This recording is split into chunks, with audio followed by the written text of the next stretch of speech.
You're gonna be alright. Just hold on for one night.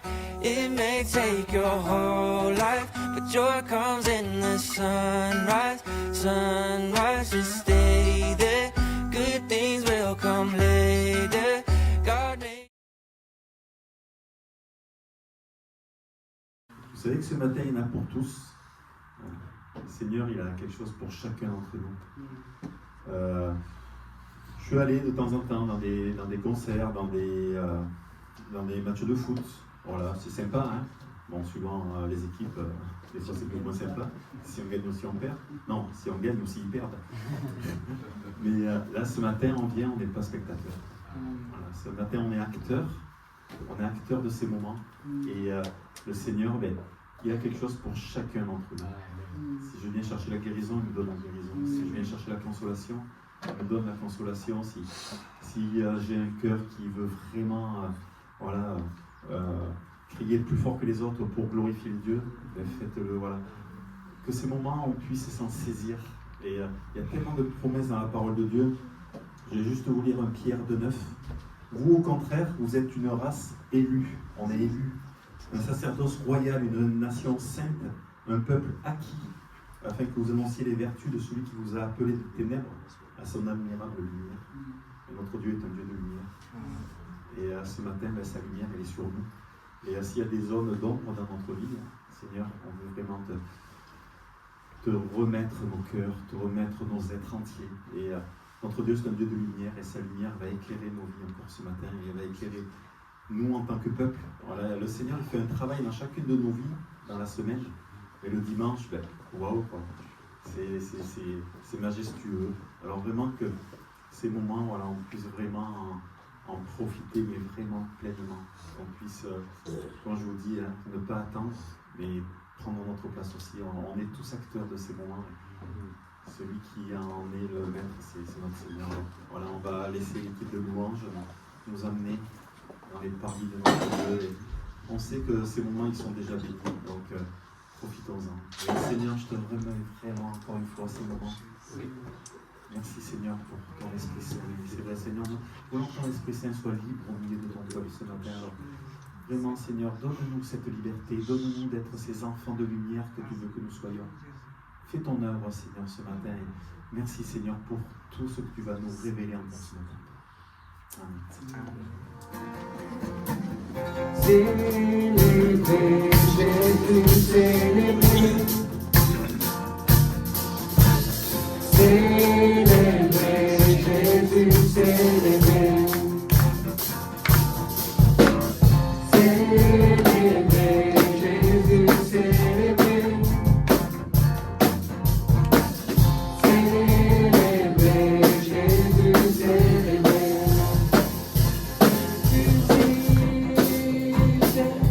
Il est vivant, il vivra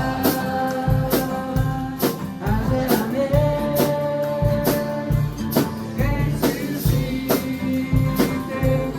il est vivant, venez célébrer la résurrection du Seigneur. On entend ça? Célébrer Jésus, célébrer. Célébrer Jésus, célébrer. Célébrer Jésus, célébrer. Célébrer Jésus, célébrer. Ressuscité, il est vivant, il vivra à jamais. Ressuscité, il est vivant, venez célébrer la résurrection du Seigneur. Alléluia. Tu es saint, tu es saint, tu es puissant, tu es puissant, tu es digne, tu es digne.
paix et je veux vivre ma vie pour toi.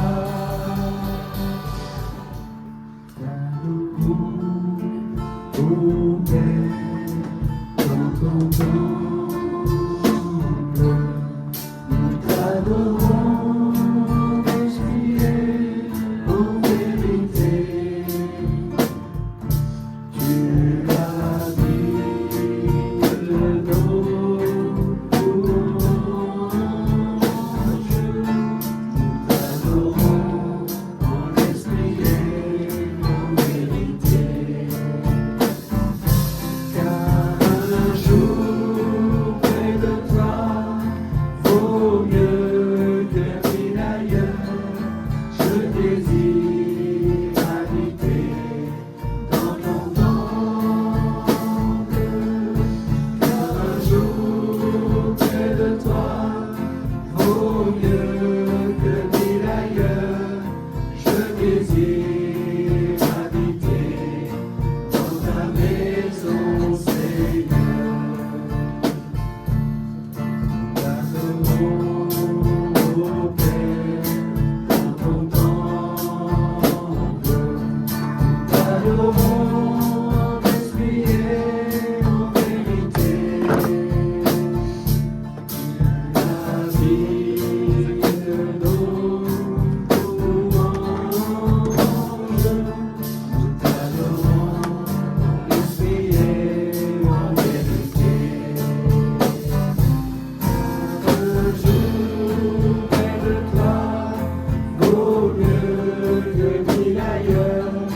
Je désire habiter dans ton temple. Car un jour près de toi vaut mieux que mille ailleurs. Je désire habiter dans ta maison, Seigneur. Car un jour près de toi vaut mieux que mille ailleurs. Je désire habiter dans ton temple. Car un jour près de toi vaut mieux que mille ailleurs. Je désire habiter dans ta maison, Seigneur. Je désire habiter dans ta maison, Seigneur. Je désire habiter dans ta maison, Seigneur. Je viens t'offrir, Seigneur, ce que j'ai de meilleur. Je viens t'offrir ma vie. Oui, à toi, Jésus-Christ. Et même si je suis fragile, et même si c'est difficile, je chanterai gloire à l'Éternel. Je chanterai louange à son nom. Je chanterai Dieu, mon essentiel. Je chanterai en l'honneur de son nom. Je viens te dire, Seigneur, que tu es mon honneur.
chanterai louange à son nom.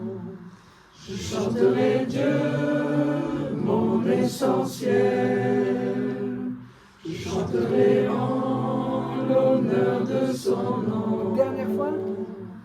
Je chanterai gloire à l'Éternel. Je chanterai louange à son nom. Je chanterai Dieu, mon essentiel. Je chanterai en l'honneur de son nom. Alléluia.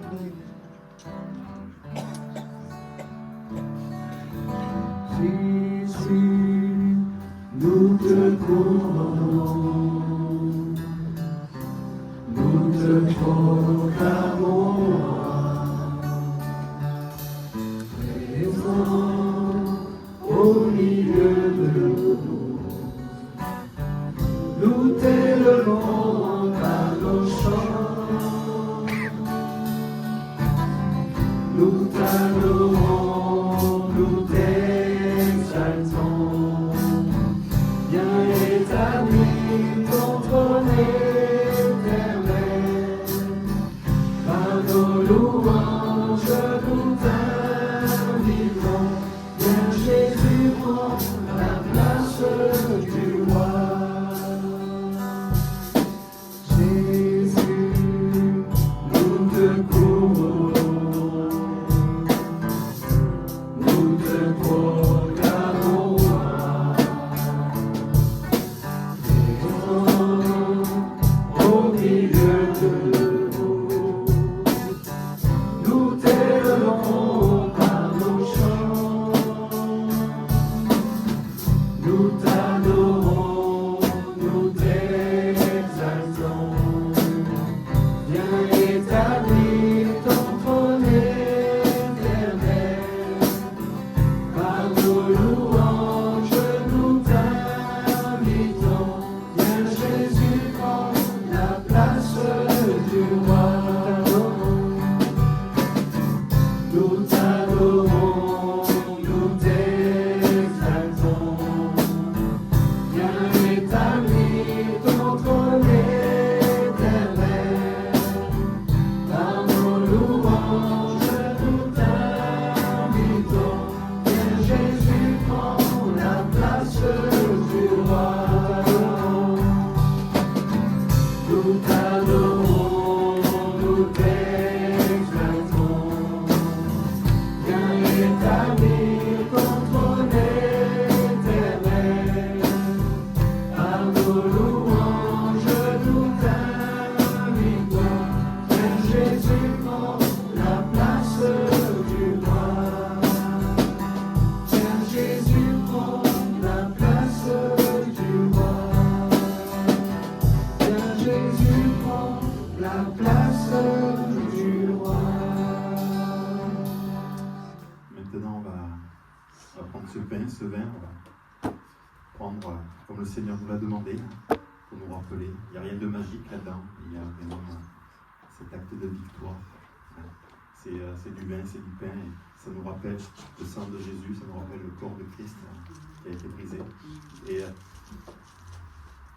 là, en préparant juste ces moments de Sainte Seine hier, là, j'ai tourné dans Hébreux 9, Hébreux 10.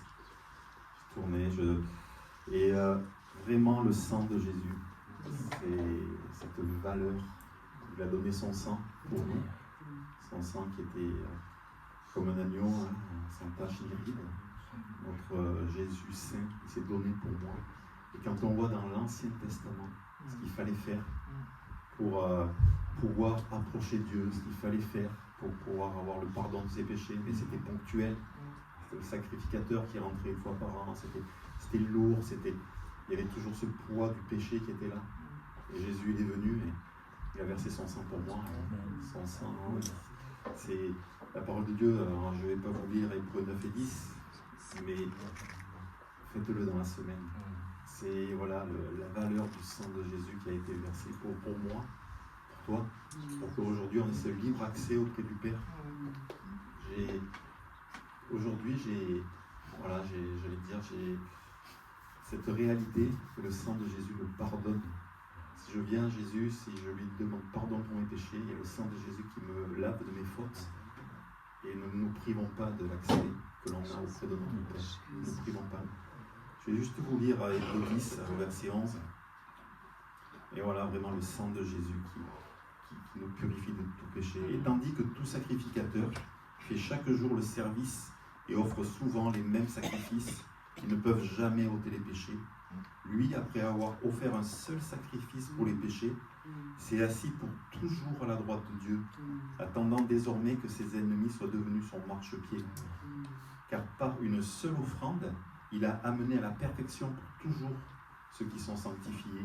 C'est ce que le Saint-Esprit nous atteste aussi. Car après avoir dit « Voici l'alliance que je ferai avec eux », après ces jours-là, dit le Seigneur, je mettrai mes lois dans leur cœur et je les écrirai dans leur esprit.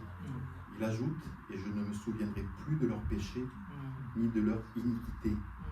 Or, là où il y a pardon des péchés, il n'y a plus d'offrande pour le péché. Le Seigneur ne nous demande pas de revenir sans arrêt à lui avec des offrandes. Il nous demande d'avoir notre cœur pur. Et si je suis enfant de Dieu, voilà, il nous demande de marcher dans la pureté, de marcher dans les choses qui sont chères à notre Dieu. Et tout cela, on a le droit de le faire parce que Jésus nous a donné cette liberté par son sang qui a coulé pour chacun d'entre nous. Et dans un des commentaires, la sanctification, c'est constant, c'est un mot qui est constant. On est constamment, voilà, Seigneur, il veut vraiment qu'on ait sa nature. Alors voilà, qu'on puisse prendre ce pain et ce vin et se rappeler que voilà, l'accès, il est pour moi, il est pour toi ce matin. Donc ne nous en privons pas. Jean-Claude Millot, si vous voulez venir aider à distribuer. Pour ceux qui sont passés par les eaux du baptême, qui ont une réelle communion avec Dieu, voilà, puissent se lever, prendre ce pain et ce vin. Ne vous privez pas de ces moments et vivons dans la victoire et vivons vraiment dans la sanctification.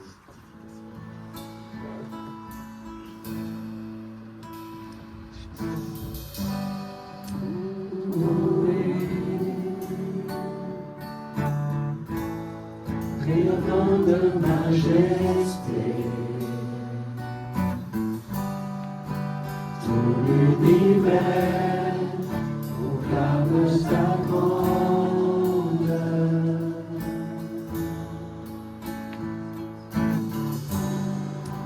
Glorifié par les anges prosternés,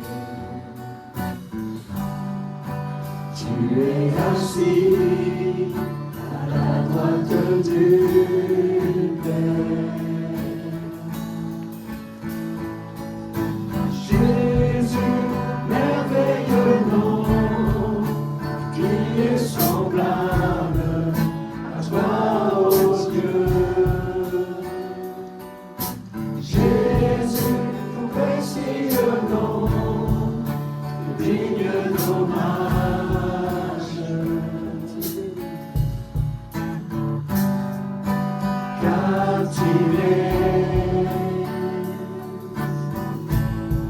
Par l'éclat de ta beauté, nos voix s'élèvent pour te rendre gloire. Jésus, merveilleux nom, qui est semblable à toi, ô Dieu. Jésus, ton précieux nom, digne d'hommage. Jésus, merveilleux nom. Jésus, merveilleux nom, qui est semblable à toi, ô Dieu. Jésus, ton précieux nom, digne d'hommage. Consolateur, divin rocher.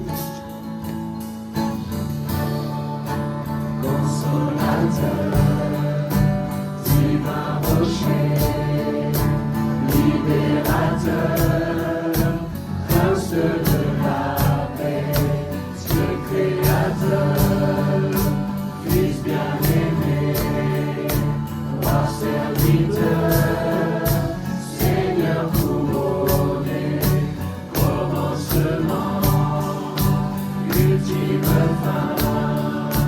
soleil levant, étoile du matin, Dieu tout-puissant, Dieu trois fois saint, Sauveur vivant, Maître souverain.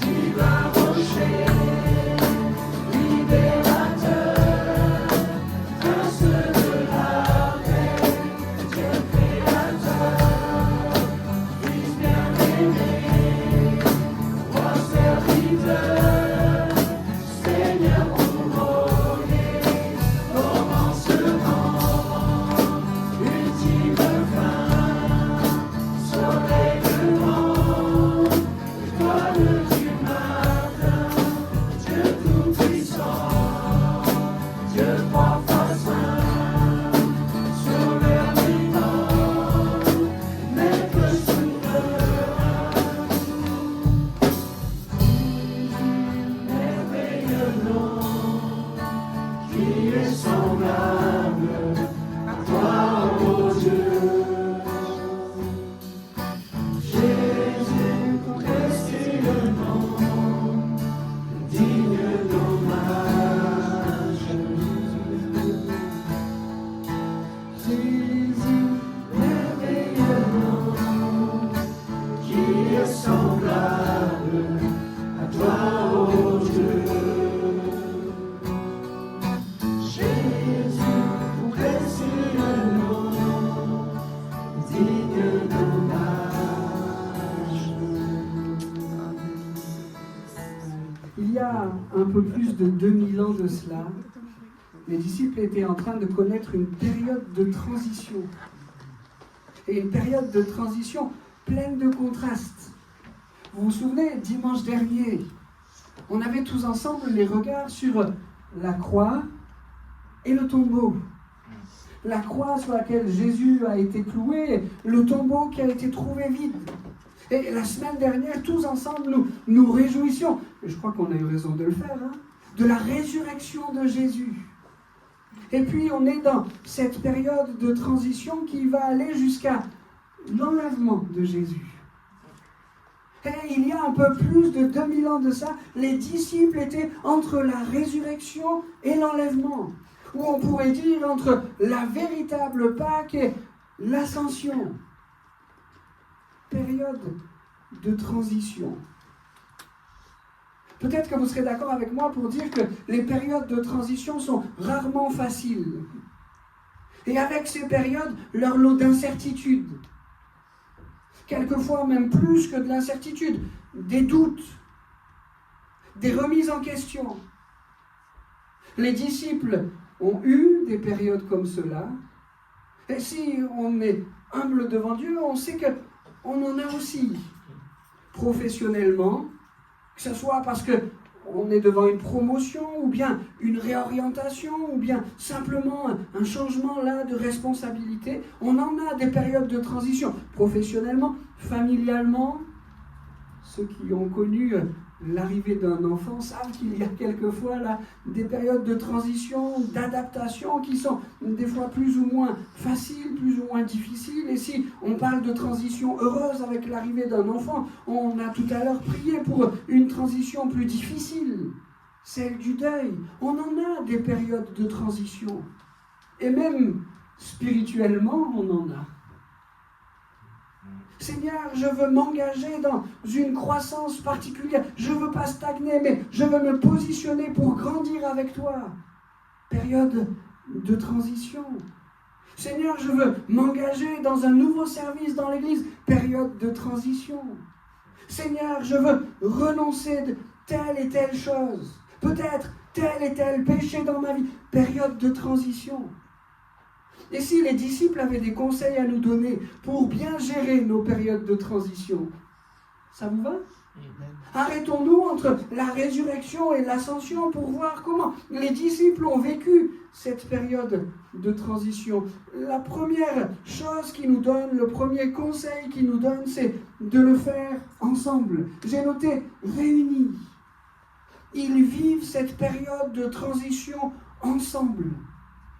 J'ai regardé dans les différents passages qui nous parlent de cette période, on les voit 2 fois réunis dans une maison, Luc 24. Une fois réunis au bord du lac de Galilée, Jean 21. On les voit réunis sur la colline que Jésus leur avait indiquée, Matthieu 28. On les voit réunis au mont des Oliviers, Actes 1 à 3.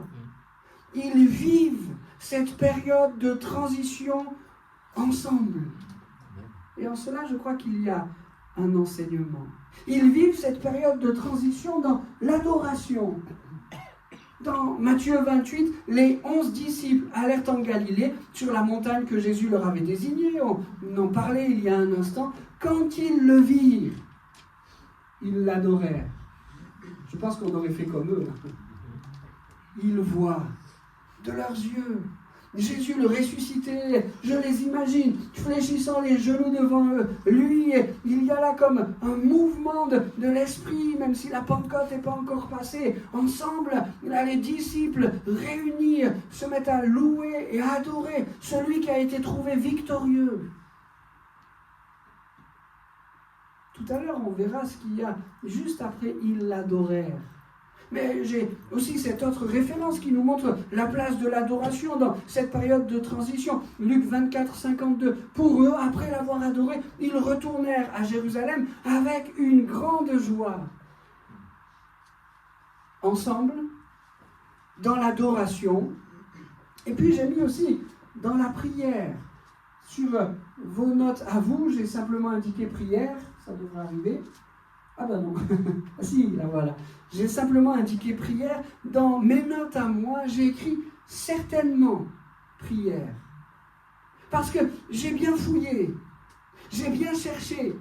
Peut-être que, et Jean-Luc, tu me reprendras si nécessaire, mais peut-être que je suis passé à côté d'un verset, mais j'ai bien l'impression que pendant cette période de transition, il n'y a pas un verset qui nous dise là, vraiment, en ce moment-là, il prie. On a vu des versets pour dire qu'ils sont ensemble, on a vu des versets pour dire qu'ils sont dans l'adoration, mais je n'en ai pas trouvé avec cette indication précise, particulière. Il prie. Et si je n'ai pas trouvé de référence certaine, je vous partage mon cœur, j'ai quand même peu de doutes. Je pense vraiment qu'ils se sont tenus dans la prière parce que Jésus leur avait laissé cet enseignement. Et Jésus leur a montré comment c'était précieux et important de se tenir dans la prière dans les moments particulièrement difficiles. C'est important de prier. Jésus leur avait laissé cet enseignement. Certainement ont-ils prié. On les voit même, juste après l'ascension, avoir ce réflexe. Actes chapitre 1, verset 12. Alors, après que Jésus soit monté au ciel, alors les apôtres quittèrent la colline qu'on appelle le mont des Oliviers, située à environ 1 kilomètre de Jérusalem, et rentrèrent en ville. Dès leur arrivée, donc, Jésus monte au ciel, il rentre en ville et dès leur arrivée, il monte à l'étage supérieur de la maison où il se tenait d'habitude. Donc il y a vraiment la pensée de quelque chose d'habituel. Et juste au verset 14, eux tous d'un commun accord se retrouvaient souvent pour prier. Leur premier réflexe après l'ascension, c'est la prière. Jésus leur avait laissé l'enseignement, ils prient juste après l'ascension. J'ai peu de doute, ce serait étonnant qu'ils ne l'aient pas fait dans cette période de transition. Et c'est ma conviction personnelle, mais à chaque fois que les disciples étaient réunis ensemble, je pense qu'ils priaient. Qu'est-ce que ça veut dire pour mes transitions ensemble? Adoration, prière. On peut passer à la diapositive suivante. Qu'est-ce que ça nous apprend pour les transitions que nous avons à vivre nous aussi? Est-ce que les disciples ne nous montrent pas que nous aurions tout intérêt, tout avantage à les partager? Pas vivre ces périodes de transition seuls. Comme les disciples les ont vécues ensemble, nous pouvons les vivre ensemble. Avec un premier étage. Les vivre ensemble dans le couple. C'est précieux de vivre ces périodes de transition ensemble et pas prendre des décisions seuls. Mais je crois qu'on peut aussi, dans quelque chose d'équilibré, les partager en église, Oh, je dis vite, et puis vous me connaissez, vous savez que c'est pas mon état d'esprit, je ne me positionne pas du tout en gourou qui dit fais comme ci, fais comme ça, etc. Il ne s'agit pas ici de dire vivons nos périodes de transition ensemble pour que notre vie soit régie par quelqu'un d'autre. Il ne s'agit pas de ça du tout.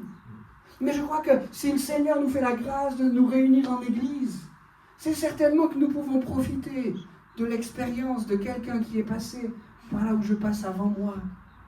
Quelqu'un, un ancien dans l'église là, qui a l'expérience que je n'ai pas encore acquise. Et même s'il n'y avait pas conseil, simplement, je vais prier pour toi. Dans ta période de transition, comme celle qu'ont connue les disciples, et on dira tout à l'heure combien elle était difficile cette période, je vais prier pour toi. Tu n'es pas seul. On est ensemble. On le vit ensemble. C'est précieux de pouvoir savoir dire si ça ne va pas. Je ne sais pas s'il y avait déjà ce contact-là entre les disciples, mais Pierre qui va tirer la manche de Jean en disant « C'est dur. Le découragement est presque là à ma porte. » Est-ce qu'ils ont eu cet échange? On y reviendra tout à l'heure quand Pierre va dire « Allez moi, je vais retourner pêcher des poissons. » Période de transition difficile, disons si ça ne va pas, quand ça ne va pas, demandons la prière. C'est tellement précieux de pouvoir vivre ces périodes de transition ensemble. Il nous laisse l'exemple de la prière dans nos périodes de transition. Souvent, c'est un bon réflexe. Seigneur, je ne veux pas vivre ce temps pour les disciples entre la résurrection et l'ascension, pour nous dans les différentes transitions que nous avons à connaître. Je ne veux pas vivre ce temps sans avoir le réflexe de la prière. Il se passe des choses quand nous luttons à genoux, quand nous prions à genoux, quand nous présentons au Seigneur quotidiennement un sujet qui est cher à nos cœurs, quand nous lui demandons de nous parler, de nous éclairer, de nous montrer quelle est la bonne attitude, la bonne direction à prendre. Ce n'est pas anodin, il se passe des victoires dans la prière. Mais je crois que les disciples nous laissent aussi l'exemple de l'adoration. Et c'est ma théorie, je n'enseigne pas comme une vérité, mais en préparant tout ce passage-là, toute cette prédication sur ce moment de la prédication, je me suis dit, et s'il y avait 2 versets pour nous montrer que les disciples étaient dans l'adoration et aucun pour nous montrer qu'il était dans la prière? Est-ce que c'est pas pour qu'il y ait un équilibre dans notre vie? Quand on est dans un moment difficile, il est évident qu'on prie. Mais est-ce que nous ne devons pas veiller à rester des adorateurs? Quelquefois, quand on est dans une période de transition difficile, la prière prend toute la place, et c'est important qu'elle en ait une. Mais la prière prend toute la place, et l'adoration, on l'oublie. Les disciples, dans ce moment de transition difficile, prient à genoux, c'est ma conviction, mais c'est ma certitude. Adore, glorifie celui qui est le ressuscité, celui qui est vivant pour toujours. Amen. C'est parfois plus difficile d'adorer que de prier quand on est en période de transition, mais pour autant, les disciples nous en montrent l'exemple et je crois qu'il y a là un conseil sage. Allons un peu plus loin pour voir ce que les disciples ont à nous apprendre dans nos périodes de transition. On a dit qu'ils étaient réunis, parlons maintenant de sentiments contrastés dans leur cœur. Tout au long de cette période, on va bientôt dire qu'elle dure 40 jours, il y a un mélange de foi et de doute.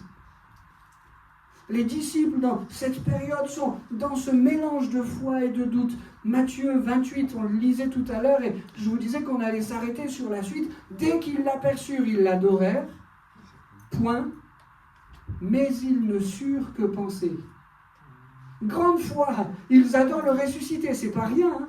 Ils adorent celui qu'ils considèrent avoir vaincu la croix, vaincu le péché, vaincu le diable. Ils adorent Jésus-Christ, ils sont pleins de foi, mais ils ne surent que penser de tout ça. Le doute est pas très loin. Marc chapitre 16, verset 8, il s'agit des femmes. Elles se précipitèrent hors du tombeau et s'enfuirent toutes tremblantes et bouleversées. Et dans l'étymologie de bouleverser, c'est un mélange de crainte et d'émerveillement. 2 sentiments qui se partagent, la crainte et l'émerveillement. Elles ne dirent rien à personne tant elles étaient effrayées. Luc 24, 11. Mais ceux-ci trouvèrent, c'est les disciples, Mais ceux-ci trouvèrent leurs propos absurdes et n'y ajoutèrent pas de foi. Oh, des sentiments contrastés dans une période de transition. Et dans ces sentiments contrastés, j'aime avoir l'attitude de Jésus. Il ne punit pas le doute. Il parle de leur incrédulité, mais il ne punit pas le doute. Mais ça fait 3 ans et demi que je suis avec vous-même, je vous avais annoncé avant la croix ce qui allait se passer, et vous avez encore des doutes? Bon à rien. Peut-être que si nous avions été leaders, c'est ce que nous aurions fait. Bon à rien. Jésus ne punit pas le doute, mais il enseigne la foi. Il va nourrir leur foi. Il apparaît 12 fois en 40 jours.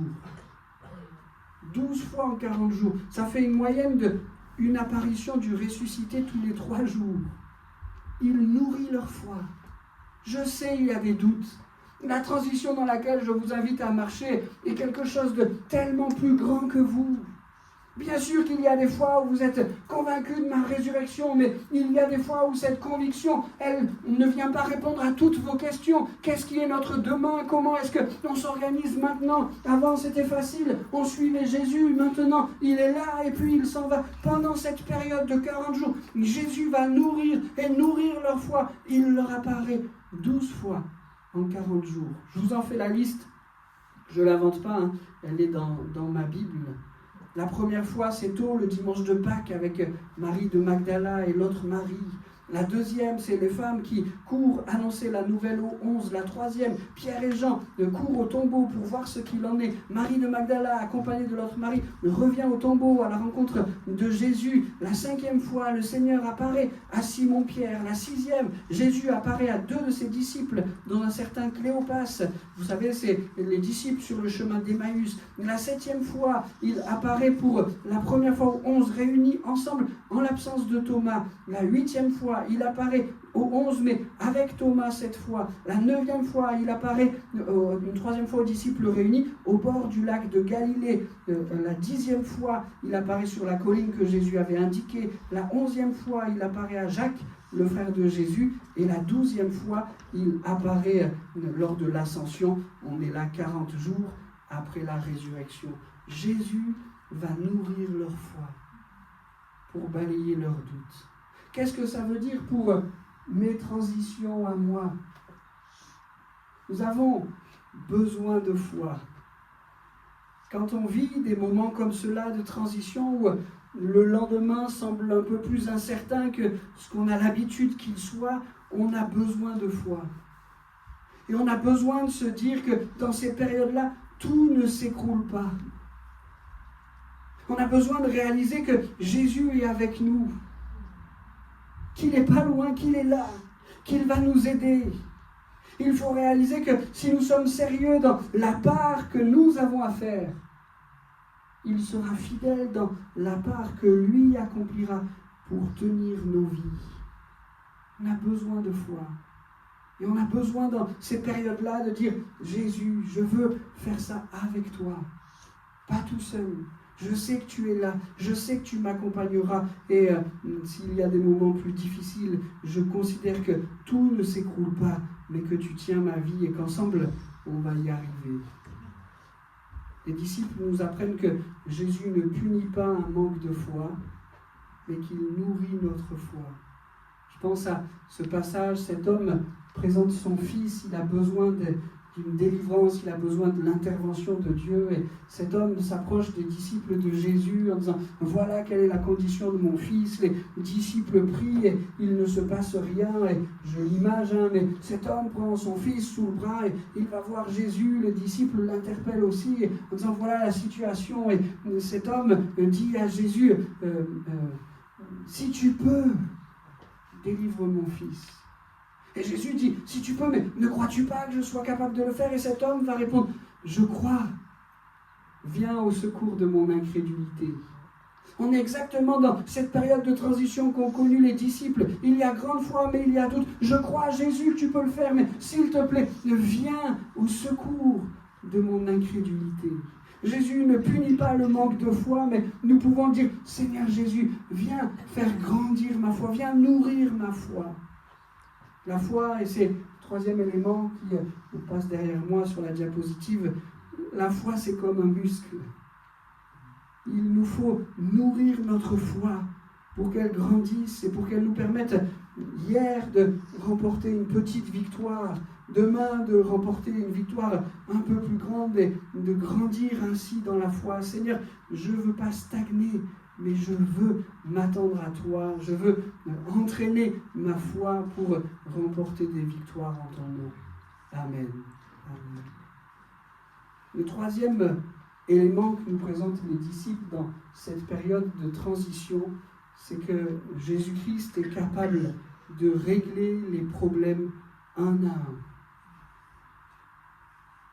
Dans cette période de transition, dans ces périodes de transition que nous avons à vivre, il y a des problèmes, il y a des grains de sable dans les engrenages qui voudraient nous faire croire que tout va s'arrêter. Mais Jésus est capable de régler les problèmes un à un.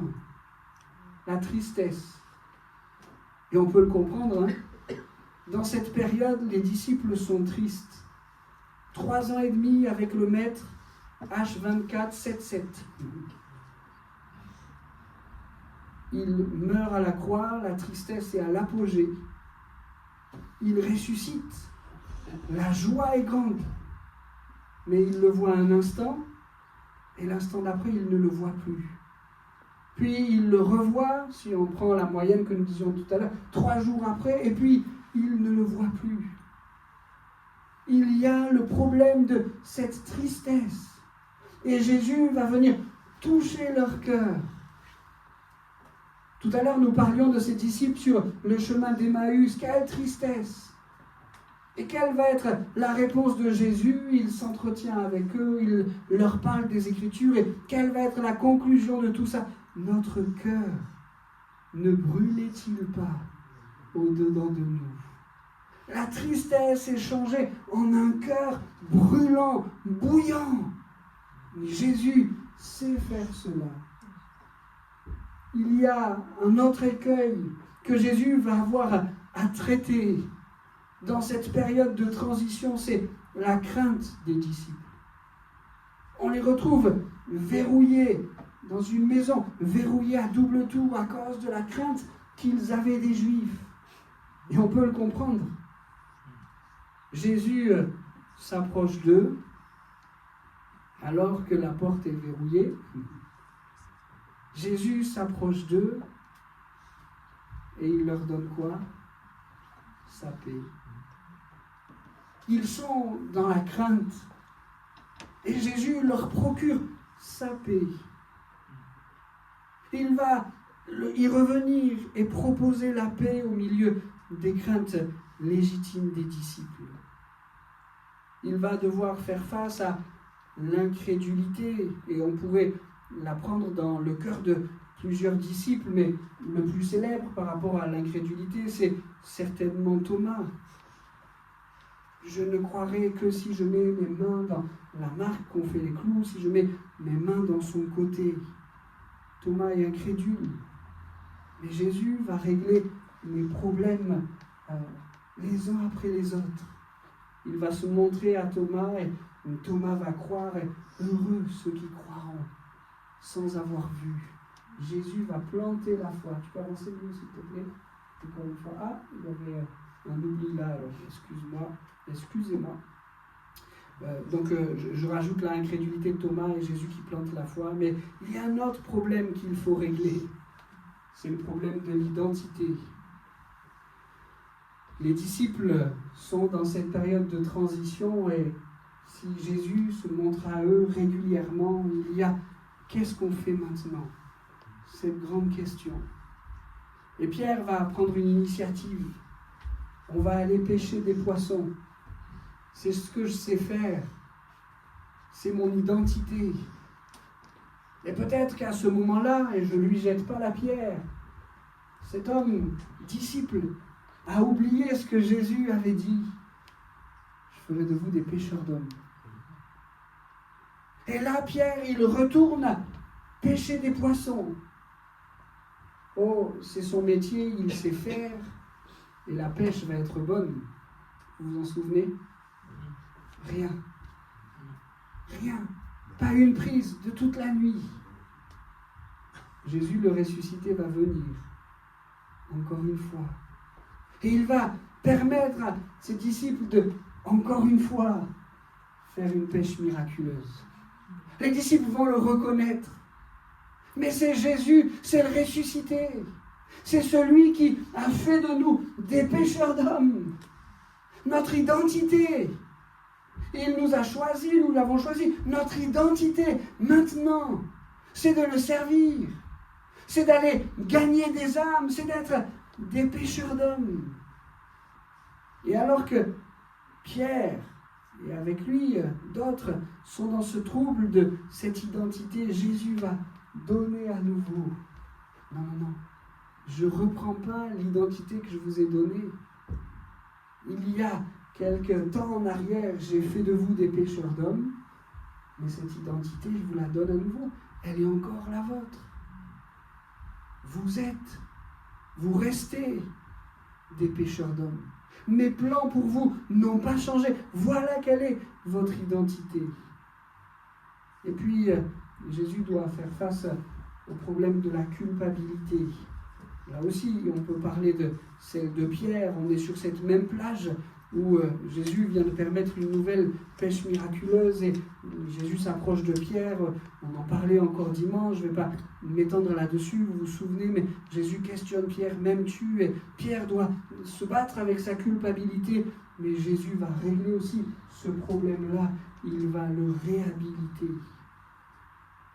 Jésus règle les problèmes les uns après les autres. Qu'est-ce que ça signifie dans mes transitions, dans mes périodes de transition? Et je vous rappelle qu'on peut parler là de transition professionnelle, familiale, transition spirituelle, certainement les plus importantes et celles que nous ne voulons pas rater. Pour mes transitions, les disciples nous apprennent qu'il nous faut accepter que des problèmes se présentent. On aimerait que la transition entre la résurrection et l'ascension soit facile. Mais les disciples nous montrent qu'il nous faut accepter que des problèmes se présentent. Ils nous montrent aussi, si on devait s'arrêter là, ça serait bien triste, mais ils nous montrent aussi que Jésus est fidèle pour régler avec nous ces problèmes.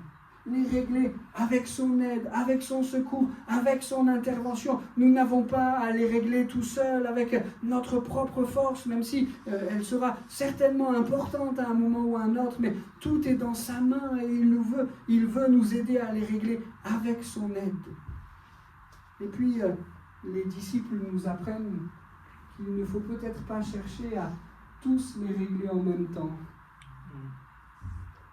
Vous remarquez que Jésus vient, il règle le problème de la tristesse, il règle le problème de la crainte, il règle le problème de la culpabilité, etc., etc. Il règle le problème de l'identité.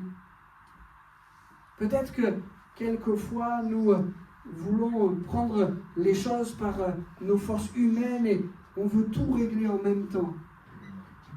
Et on n'y arrive pas, et on se décourage et on s'épuise. Seigneur, viens m'aider à prendre cette victoire.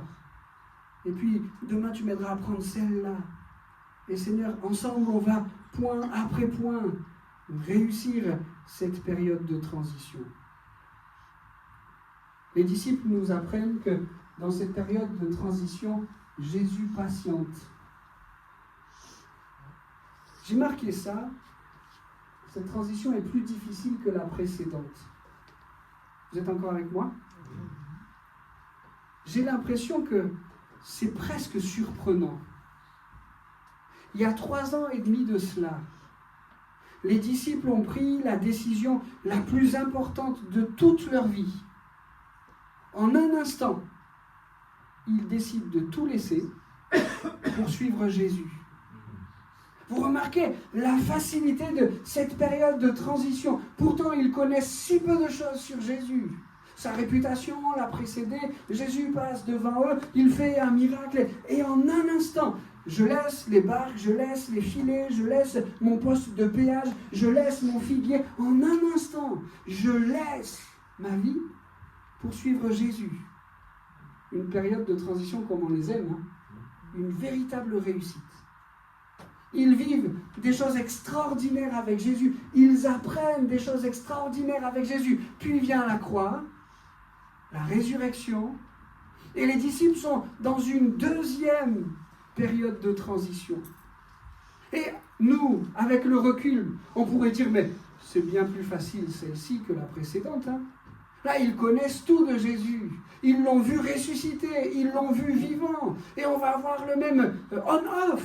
Ça y est, Jésus, tu peux remonter au ciel.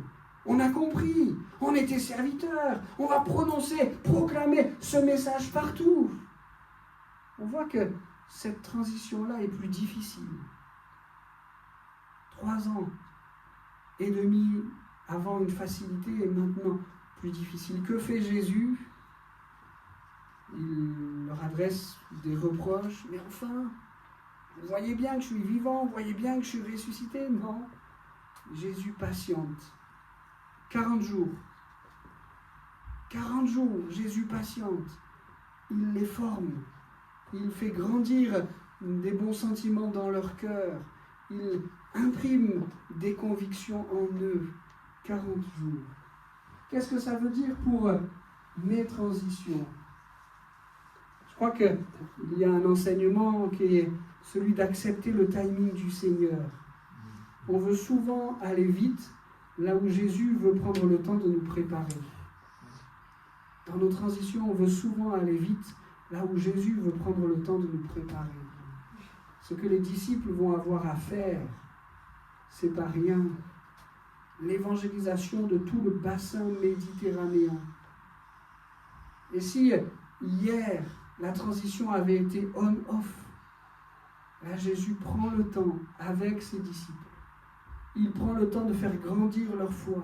Il prend le temps de régler les problèmes les uns après les autres. Jésus prend le temps de les préparer. Et là aussi, je crois que c'est un enseignement que Jésus nous laisse. Il faut que j'aille vers la fin de cette prédication. Les disciples nous apprennent que dans ces moments de transition, Jésus va confier, il va donner une mission. La grande mission, Marc 16, 15. Et il leur dit, allez dans le monde entier, proclamez l'évangile à tous les hommes. Et je prends là uniquement la version courte, mais vous connaissez toutes les promesses qui accompagnent ce aller de Jésus-Christ. Allez dans le monde entier, jusqu'aux extrémités de la terre, disent d'autres versions. Proclamez l'évangile à tous les hommes. Il confie une grande mission. Cette mission, elle va mobiliser les disciples. Après leur avoir ainsi parlé, le Seigneur Jésus fut enlevé au ciel et s'assit à la droite de Dieu. Quant à eux, ils s'en allèrent proclamer la parole de Dieu en tout lieu. Le Seigneur travaillait avec eux et confirmait leur prédication par des signes miraculeux qui l'accompagnaient. Ils vont être mobilisés comme jamais. Ils vont vouer toute leur énergie, tout leur cœur. Ils vont mobiliser tout ce qu'ils sont pour répondre à cette grande mission. Ils le font avec vaillance, avec cœur. Et Christ confirme sa parole au travers de leur prédication. Cette mobilisation, cette grande mission, elle va être trouvée plus forte que tout dans le cœur des disciples. Dans Marc 16, quand on voit que Jésus confirmait par des signes miraculeux la prédication des apôtres, on sait aussi de quelle manière la persécution va chercher à les arrêter. Voilà que l'un est lapidé, voilà que les autres sont emprisonnés, divinement secourus de leur prison, mais les épreuves vont arriver. Mais cette grande mission, elle va être dans le cœur des disciples plus forte que tout. Plus forte que le découragement qui voulait s'installer. Qu'est-ce que ça veut dire pour mes périodes de transition à moi? Une transition se passe mal. Peut-être que je peux relativiser. Ma vie ne se joue pas là. Ne perdons pas le point de vue principal, ce qui doit passer au-dessus de tout, ce que Christ a gravé dans nos cœurs, cette vie éternelle qu'il nous a donnée, et cette mission plus forte que tout, qui est dans nos cœurs. Qu'est-ce que ça nous enseigne pour notre transition à nous? Ça nous enseigne qu'il ne nous faut peut-être pas nous attendre à des fruits linéaires, de progrès en progrès, en progrès, en progrès dans ce que Dieu nous demande pour notre famille, dans ce que Dieu nous demande pour notre Église, pour notre vie spirituelle, pour notre vie professionnelle. Ne nous attendons pas à quelque chose de linéaire. Les disciples ne vont pas être devant quelque chose de linéaire. Pas des fruits linéaires, mais un travail constant. Comprenez la nuance? Je travaille avec constance. Et les fruits, à des moments, ils vont être là, très nombreux, et à d'autres moments, c'est la persécution qui va être là, et on a l'impression que les fruits ne sont pas là, mais un travail constant. Ça, c'est linéaire, notre travail. Et les fruits, c'est entre les mains de Dieu, et il ne faut pas que cela vienne soit nous encourager en disant « Oh, je suis le meilleur », quand les fruits sont là, et nous décourager au plus bas quand les fruits semblent moins présents. Pas des fruits linéaires, mais un travail constant. Seigneur, comme les disciples l'ont fait, avec constance, je veux travailler avec toi et pour toi. Et puis, ce que les disciples nous apprennent, je peux l'afficher au milieu, c'est que ma plus grande transition, c'est celle de la mission qu'il m'a confiée. Ma plus grande transition, c'est qu'il croisse en moi et que je diminue. Ma plus grande transition, c'est que je puisse lui offrir des progrès évidents. Seigneur, je veux te laisser travailler en moi. Je ne veux pas stagner. Je ne veux pas vivre sur mes victoires d'hier. Mais je veux travailler avec toi, grandir en toi, te laisser grandir en moi et faire des progrès chaque jour évident. Je termine en disant que les disciples nous présentent la situation de l'enlèvement de Jésus accompagné de la promesse. Enlèvement et promesse. Remarquez que le terme enlèvement est dur. Vous avez entendu, comme moi, des alertes enlèvement. Vous avez remarqué que dans notre français, c'est le même mot. Jésus a été enlevé à leurs yeux. J'ai regardé dans le texte original et il y a la même force. J'allais dire brutalité, c'est peut-être un peu trop fort, mais il y a la même force. Jésus fut enlevé, arraché à leurs yeux. Il monte vers le ciel. Pendant qu'il les bénissait, il les quitta et fut enlevé au ciel. Quant à eux, après l'avoir adoré, ils retournèrent à Jérusalem, le cœur rempli de joie. Il y a un terme fort, mais qui est comme entouré de quelque chose de tellement merveilleux. Sa promesse. Et quelle promesse? Celle du Saint-Esprit. Oh, l'image visuelle que vous avez de moi. Vous ne l'aurez plus, un nuage les cache à leurs yeux, mais la promesse de ma présence, vous l'avez à chaque instant. Le Saint-Esprit va descendre sur vous. Il va remplir vos cœurs. Et puis là, tout ce que Jésus avait promis à ses disciples concernant le Saint-Esprit vient s'éclairer en eux, s'allumer en eux. Il vous est avantageux que je m'en aille. Oui, un terme dur, mais la belle et glorieuse promesse du Saint-Esprit. Ô Seigneur, merci. Oui, tu es remonté au Père, mais tu es vivant, présent dans chacun de nos cœurs. Tu n'es pas loin de nous, mais tu es là, à chaque instant, à chaque moment. Quelle merveilleuse et glorieuse promesse que celle du Saint-Esprit. Et dans cet équilibre-là, enlèvement et promesse, ce qui triomphe, c'est cette grande joie. Quant à eux, après l'avoir adoré, ils retournèrent à Jérusalem, le cœur rempli d'une grande joie. Amen. Qu'est-ce que ça veut dire pour mes transitions? S'attacher à ces promesses. Seigneur, elles sont tout ce que j'ai, tout ce qui me fait tellement de bien, tout ce qui réjouit mon cœur. Seigneur, je veux m'attacher à tes promesses. Qu'est-ce que les disciples nous enseignent pour nos périodes de transition à nous? Seigneur, je veux faire confiance à ton Saint-Esprit. Il va m'accompagner, il va être là, je suis jamais seul. Tu es en moi, Saint-Esprit, et tu me façonnes, tu me rends capable, tu diriges mes pas, tu me conduis, tu sais me reprendre, et je veux être vigilant à ne pas t'attrister. Seigneur, tu m'as donné le Saint-Esprit. Et puis, le stress ne doit pas enlever la joie. Certainement que pour les disciples, cette ascension de Jésus-Christ a marqué quelques stress. On doit maintenant porter ce message dans tout le bassin méditerranéen.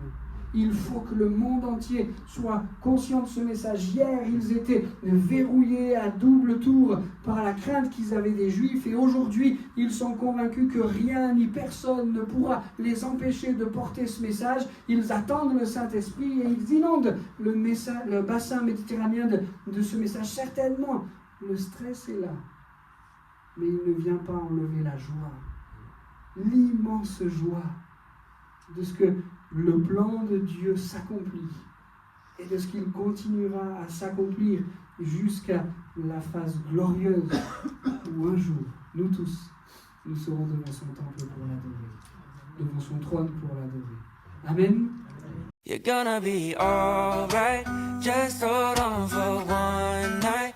It may take your whole life, but joy comes in the sunrise, sunrise, just stay